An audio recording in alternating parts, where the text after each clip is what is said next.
آفاقی منزل سے گیا کون سلامت، اسباب لٹا رہا ہے یہاں سفری کا۔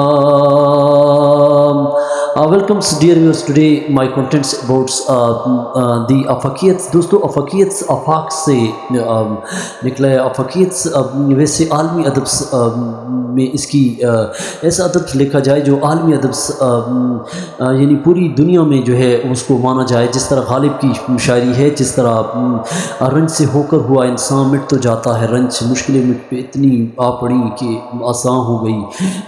کئی ایسے اشعار ہیں جو رنج غم جو انسان کو مرنے تک نہیں چھوڑتا، جس طرح دیمک انسان لکڑی کو چاٹ کے کھا جاتی ہے، اس طرح غم انسان کو ختم کر دیتا ہے۔ تو غم پہ غالب کے بڑے اشعار ہیں اور یہ دنیا میں سارے انسانوں کو غم ملتا ہے۔ تو ایک ایسا ادب تخلیق کیا جس طرح غالب کا ایک شعر ہے، ہوش کو نشاط کارے کیا کیا، نہ ہو مرنا تو پھر جینے کا مزہ کیا۔ ساری زندگی انسان زندہ ہوتا تو انسان زندگی سے تنگ آ جاتا ہے، اس لیے مرنا بہتر ہے۔ تو اس پہ کئی یہ اس طرح کے ادب کو ہم افاقی ادب کہتے ہیں۔ لیکن افاقیت کی تعریف کئی کتابوں میں کچھ اس طرح ہے کہ افاقیت آفاق کے لغوی معنی ہیں، یعنی کنارے پر، یعنی اس کے کنارے تک عالم دنیا اور جہاں کے ہیں، اور ہر چیز جو پوری دنیا سے تعلق رکھتی ہے عالمگیر اور آفاقی کہلاتی ہے۔ افاقیت کی ضمن میں یہ بات بنیادی ہے کہ اس کا تعلق اصل طور پر موضوعات، مضامین اور مواد کے ساتھ ہوتا ہے۔ اس طرح کئی غالب کے ساتھ اشعار ہیں، ہمیں ہستی کا اسد کس سے ہو جذب مرگ علاج، شمع ہر رنگ میں جلتی ہے سر ہونے تک بس کے دشوار ہے ہر کام آسان ہونا، آدمی کو بھی میسر نہیں ہے انسان ہونا۔